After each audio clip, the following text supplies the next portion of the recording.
on the slide here as well. We will be recording this lecture, but turn off the recording for the question and answer session. And please ensure your microphone is muted and your video is off to help conserve bandwidth for all participants. And use the Zoom chat if you have any technical issues. Please write any questions that you might have during the roughly 40-minute talk in the chat box of Zoom.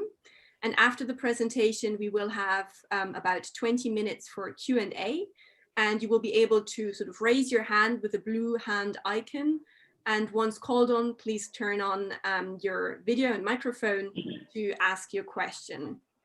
And once your question has been answered, please turn off your video and the sort of raise your hand icon. And we will wrap up the discussion at 1:30 p.m. UK time. So thanks very much for joining us today, and a very warm welcome to our Michaelmas Term Oxford Water Network seminar series on water, society and policy. My name is Johanna Köhler. I'm Assistant Professor of Environmental Policy and Governance at the Environmental Studies Institute, Vrije Universiteit Amsterdam, and Honorary Research Associate at the University of Oxford. To the next slide, please. It is my great pleasure that our guest speaker today is Professor Albert Mumma. He is an environmental lawyer with over 30 years experience, both in the academic field and in the practice of law. He is Professor of Law at the University of Nairobi and holds a PhD from the University of Cambridge, where he wrote a doctoral thesis on water law. His expertise includes legal and policy arrangements relating to institutional developments and environmental natural resources law. And Professor Mumma has worked professionally at national, regional, and international levels. His experience includes assignments in the UK, in Eastern and Southern African countries, in the Horn of Africa, as well as in Uganda and Zambia specifically. He provided comments for Kenya's Constitution of 2010, and he is one of the main architects of the 2016 Water Act. He also advised on several county water laws and policies in Kenya, including in Laikipia, Kitui, and Kwale counties. And currently he's involved in the finalization of the water services regulations under the Water Act, which will be presented in a parliamentary meeting next week. So I'm very excited that he's able to join us today, as since our first meeting in Kenya, I think it was in 2013, he has provided unique insights into the Kenyan devolution process, not just from a legal analysis point of view, but being in the midst of the political challenges of devising and changing institutions in a complex governance system.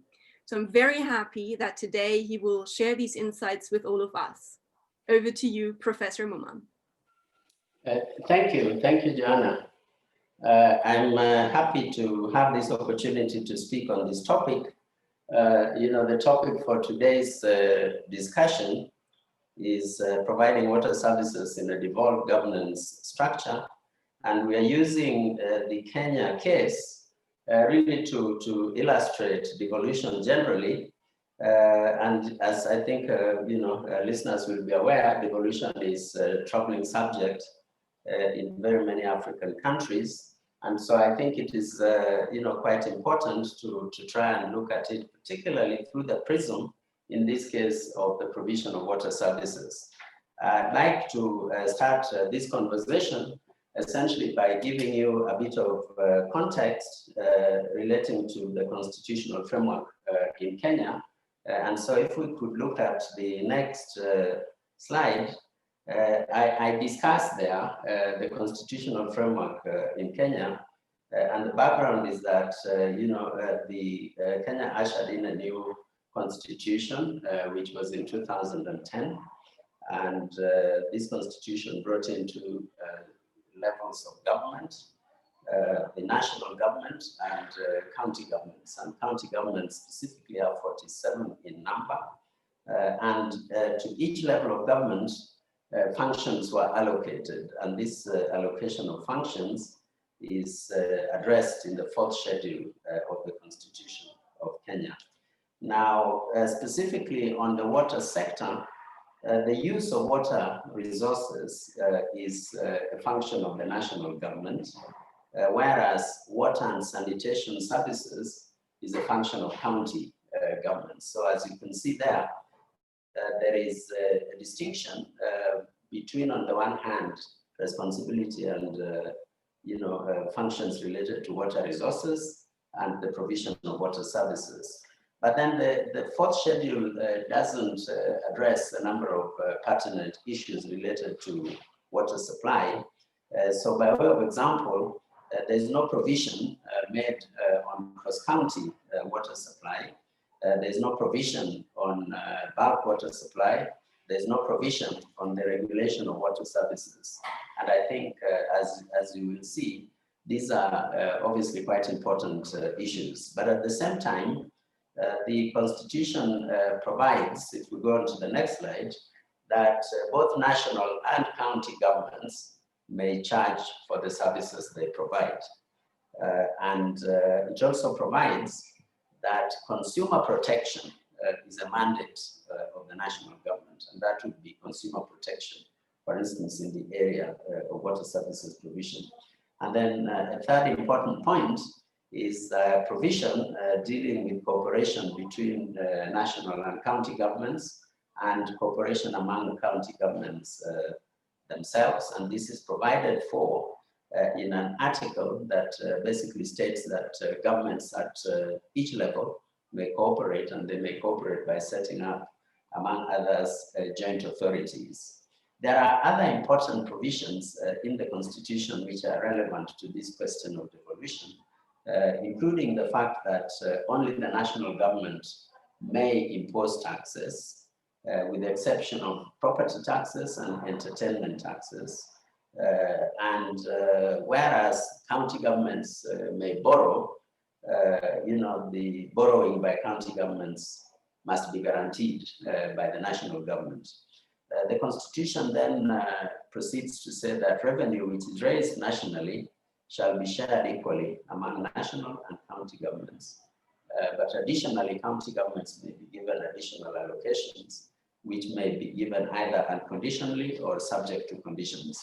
Now, those provisions, as you can see, in some ways give you the broad framework in the context of which devolution in Kenya, is then to be implemented.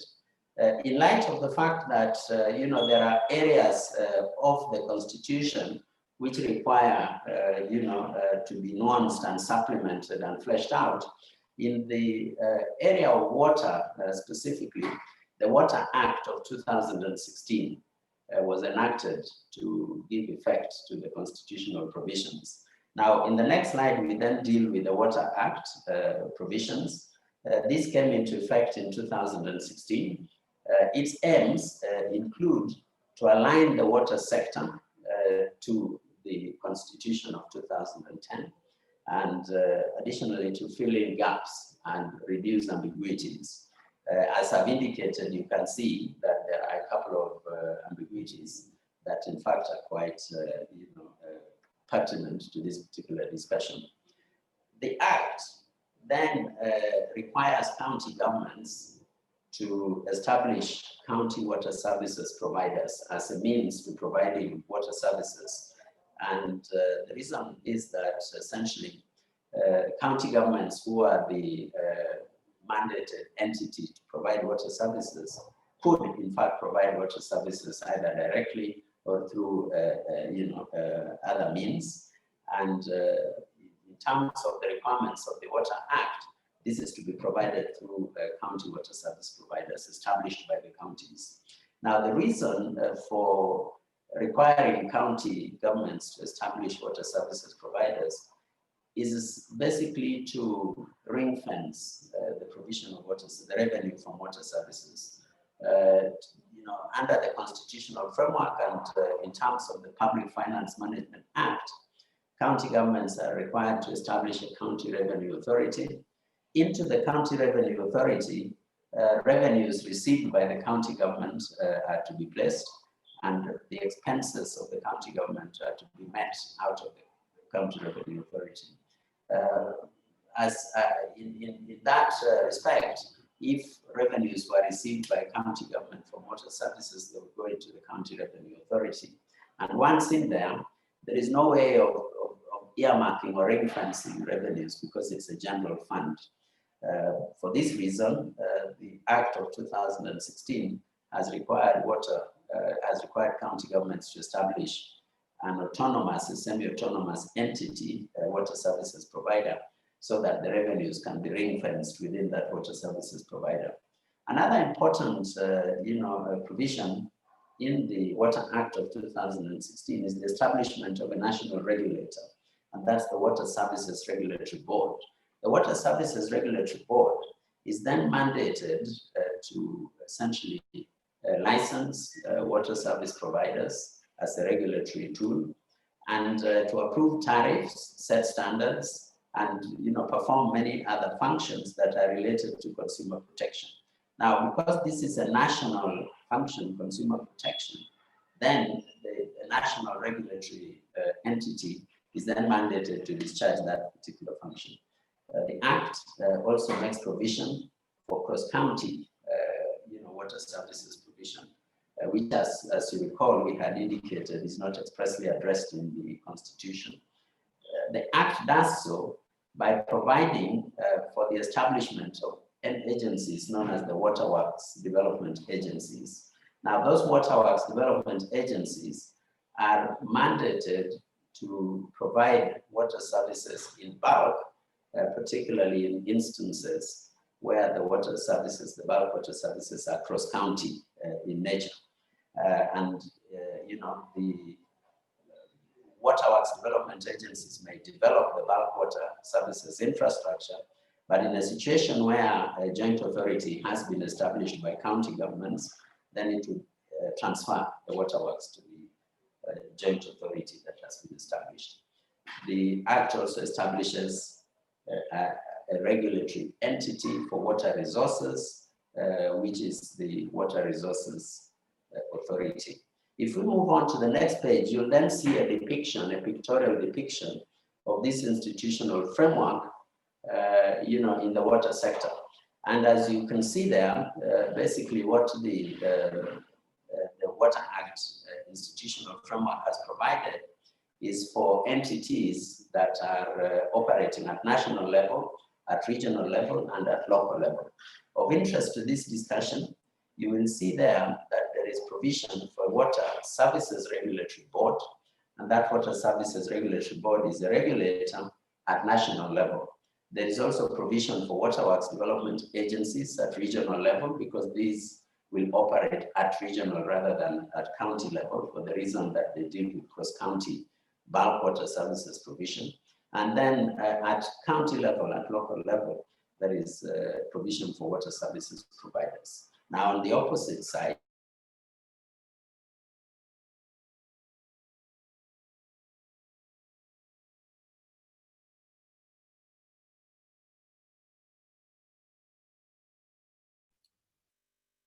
Professor Mumma, the video has just stalled.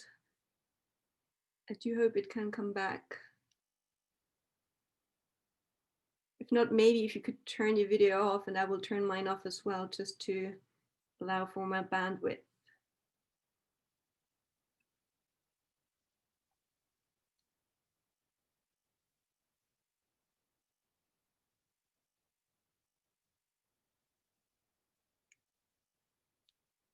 Yes, I think we can see your video moving again.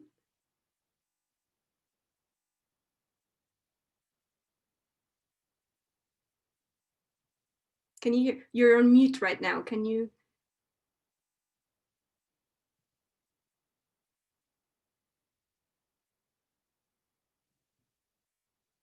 could we move on to the next slide, please? Okay. Yeah, now, so given that institutional framework with the mandates that have been provided for in the Water Act of 2016, one would think that the constitutional reforms relating to devolution have been addressed, but there are still big policy questions that remain unresolved. And so what I would like to do at this stage is to discuss a few of these unresolved issues so that you can see some of the issues that must be addressed if devolution in the water services subsector, essentially are to be completed. So by way of example, notwithstanding what the Water Act provides is that there will be a transfer of existing assets, liabilities, and staff from the national government to county governments. Now, this is across the board, whereas we are looking specifically at the water sector. The issue of transfer of assets, liabilities, and functions affects all the other sectors. And basically, provision was made for this particular issue. But more interesting is the fact that there is still a lack of clarity regarding financial responsibility for meeting the capital costs of future infrastructure development. What the Constitution and the Act provides for is that essentially the functions, say, of water services provision are a county government function, but where you have infrastructure development, particularly major infrastructure development, then it is quite clear that in many cases, the county governments will not have the capacity to meet these out of their own resources. And it may be necessary either to borrow money, particularly from development partners, or in some situations where you're dealing with cross-county infrastructure, there is a lack of clarity as to, who should be the borrowing entity, with the result that the borrowing entity in those situations remains the national treasury at national level. Thirdly, is the question of the taking over of taking over of assets by joint authorities. There is still no clear policy direction on whether, along with taking over the assets, the county government or the county governments must also take over the liabilities for water services provision. I mean, I think it is, it is not surprising that county governments would love to be able to take over assets, but to leave the liabilities to be addressed, to be dealt with by the national government. And therefore, this question remains a matter of continuing debate. Basically, because the taxpayer is essentially responsible for the liabilities that the national treasury has to pay, there is a question of equity, which is that if you are dealing with a system that is now devolved and you're dealing with functions that are devolved, then logic would dictate that the financial responsibility for paying for loans that are associated with the water supply should be with the county that is benefiting from that water services rather than with the general taxpayer. But at the same time, affordability, for paying this large infrastructure development remains a problematic case. And because of that, there is a question mark about whether tariffs can be increased to such a level that they are able to repay these loans, both inherited and future, but at the same time do not undermine the right which is in the Constitution of universal access to water. Because if water becomes unaffordable, then it would be pretty difficult to argue that the country is moving in the direction of universal access to water. I'd just like them to now address the issue of cross-county bulk water services in a little more detail, because this is clearly one question that remains problematic in implementing the devolutionary framework that is given. And so if we look at the next slide, you will see at the next slide that you have there a map which gives you the drainage areas in Kenya. Largely, there are, you can see the drainage areas in Kenya. Largely, there are 6 drainage areas, but the middle part has some sub-basins, which, give you the impression that there are many more, but, ordinarily, these drainage areas are 6. And if you look at these drainage areas, you will see from the little rivulets that are shown on the map that, you know, most of the water resources in the country are in the south west and in the central part of the country. Okay, that's where the bulk of the water resources are. The northern part, which is northwest, north, you know, the central part, north central and northeast, going down to the coastal region, are generally arid and semi-arid. In fact, the position in Kenya is that 2/3 of the landmass is semi-arid, 1/3 of the landmass, you know, has adequate water resources. On the bottom left, you will see there Lake Victoria, which basically means that that particular part of the country has actually the second largest freshwater lake in the world. But, you know, much of the rest of the country actually has hardly any significant water resources to speak of. So if we move on to the next slide, you will then see on this particular slide, you know, a depiction of the what we are calling demand clusters. Now, demand clusters here speaks to the fact that you know, the country has not only an uneven distribution of water resources, but at the same time, the country also has, you know, a fairly uneven distribution of concentrations of population and economic activity, which are the drivers, the primary drivers of demand for water services. And so if you look at this, then essentially, you know, the demand clusters align themselves very much to the areas in which, as we indicated, there are water resources. So by way of example, if you look at the central part of the country, you'll see that's a major demand cluster. And if you look at the western part of the country, there is a major demand cluster at that point.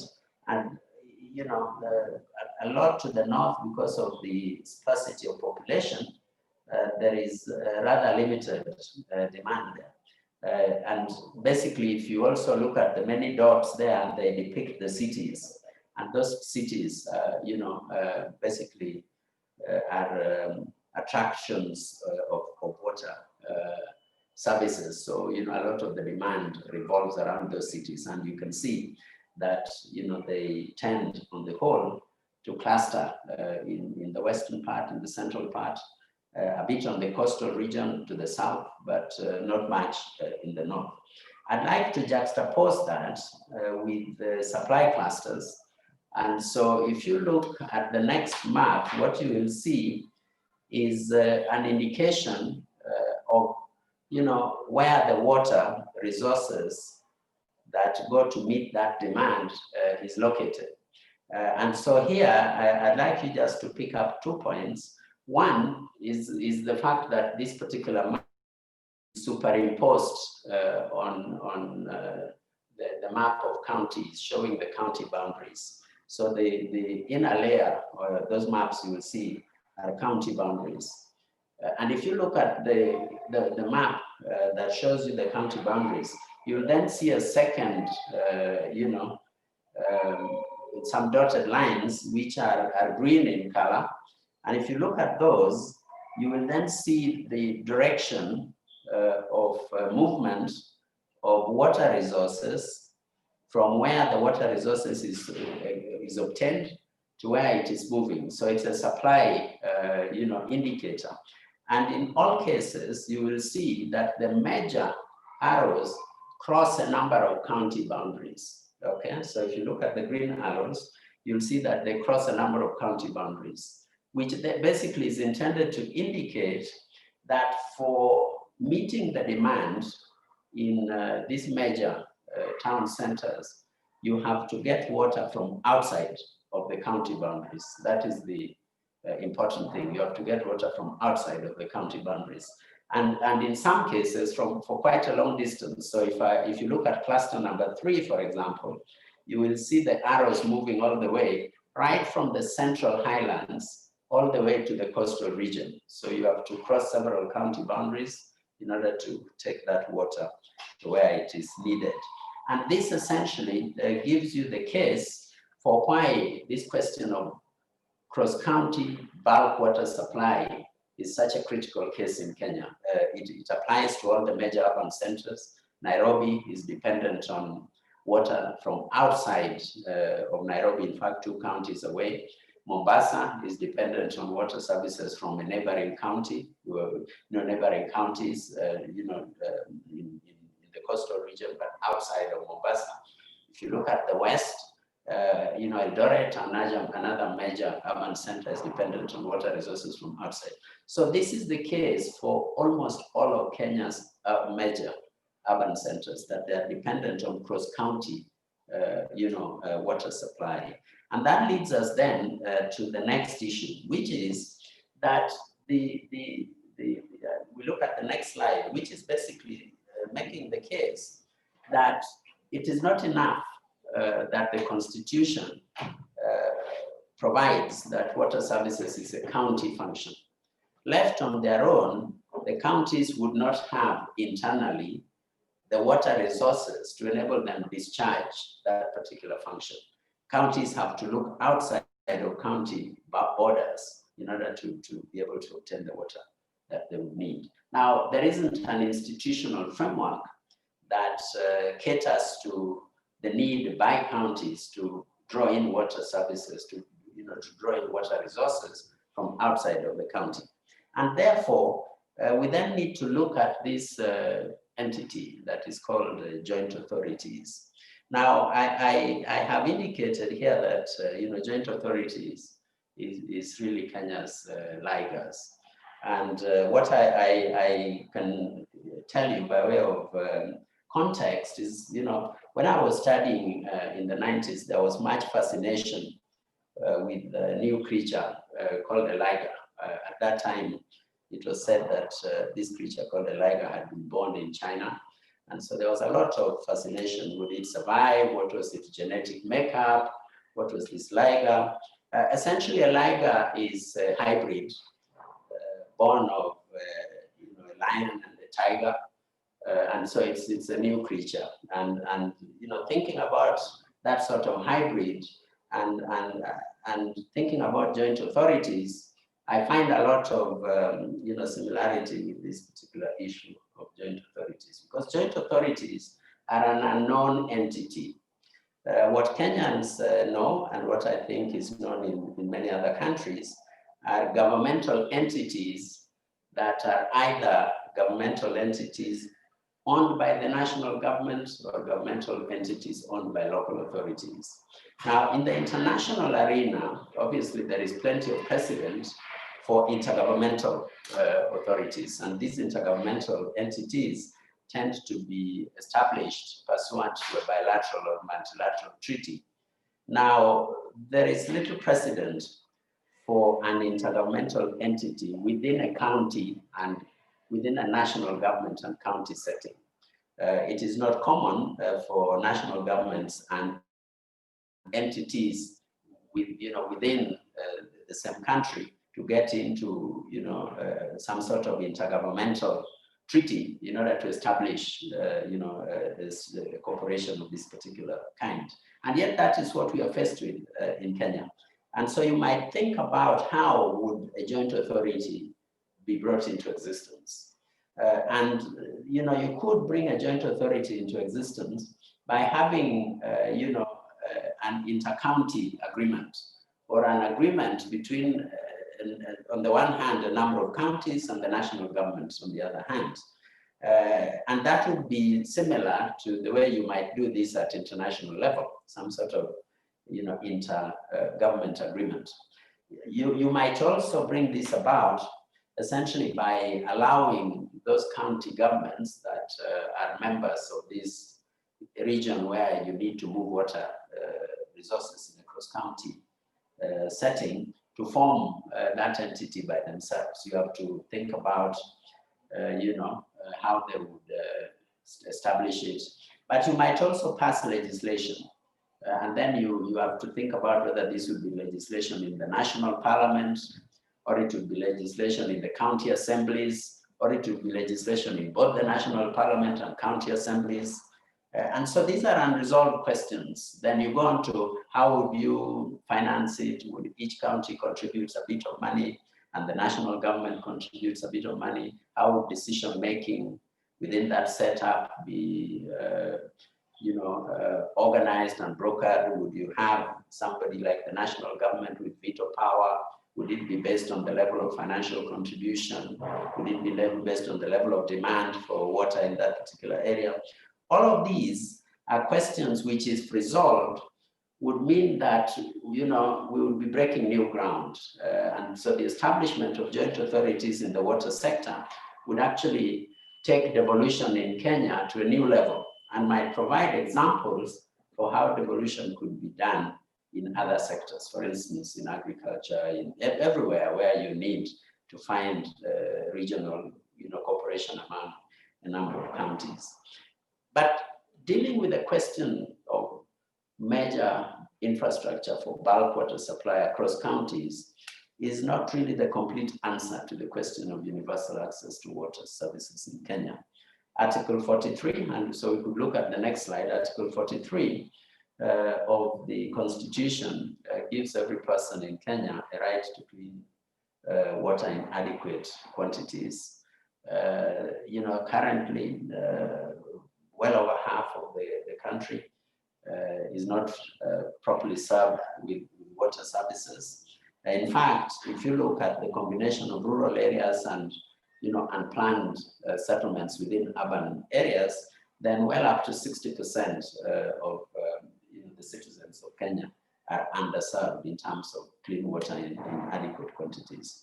And so even if you were to solve this question of cross-county bulk water supply, you would not solve the question of universal access unless you look also at the provision of water services in rural settings and in unplanned urban areas. To do that, you then have to look at what Kenya's policy is and how the Water Act of 2016 has dealt with this issue. Basically, it's dealt with as a county government function, and the Act leaves it to county governments to put in place the necessary policy and institutional and legal frameworks for dealing with rural water supply as well as inset urban areas water supply. These are areas where it's not financially profitable for any county urban water system to concentrate, and so there is need for subsidies and for additional financing.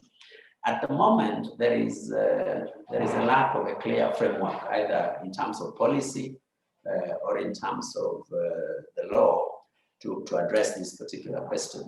There are many small community groups that provide water services largely as a coping mechanism. There are many vendors, small vendors who distribute water at quite exorbitant rates. Many of them are unregulated. There are a few water service providers who do so on a private sector basis, and all of these options exist, but largely in the absence of a clear institutional framework and in the absence of a clear statutory framework. What would be required, of course, is to find frameworks that can allow for targeted provision of subsidies. But again, given that the current financial management rules in Kenya operate on the basis of county governments financing public entities, county entities like county water services providers, it's not very clear how they are to provide water services, either to support private sector provision of water services by sort of supplementing the cost, or to support community groups, or indeed to support some of these vendors who provide water services. One option, and this takes us back to the entity that I mentioned, we do have a water sector trust fund established at national level, whose mandate is to supplement the provision of water services in these underserved areas. But it's a national level entity, and many county governments worry that if you concentrate financial support for rural areas and underserved areas at national government level, you are rolling back on devolution. And so a number of county governments have toyed with the idea of establishing their own water sector trust funds. But the idea of having 47 or so water sector trust funds with the overhead costs associated with it is also not an attractive proposition. So another area, as you can see, that requires addressing in order to complete this journey towards devolution would clearly be, in rural areas and planned settlements where there isn't, piped water services and where the frameworks are not very clear. And this is the area where county government legislation is sorely needed. I'd like to conclude where I have discussed essentially some of the key issues that I see as needing to be resolved in order to allow Kenya complete this move to devolution, using water services as the case study. But I believe that many of these questions will be reflected in the discussions that are ongoing in other sectors as well. So I'm happy to bring my intervention to an end, and Joanna, I would like to thank you and open up to any questions that may be there. Thank you very much. Thank you very much for this fascinating talk, Professor Mumma. The metaphor of the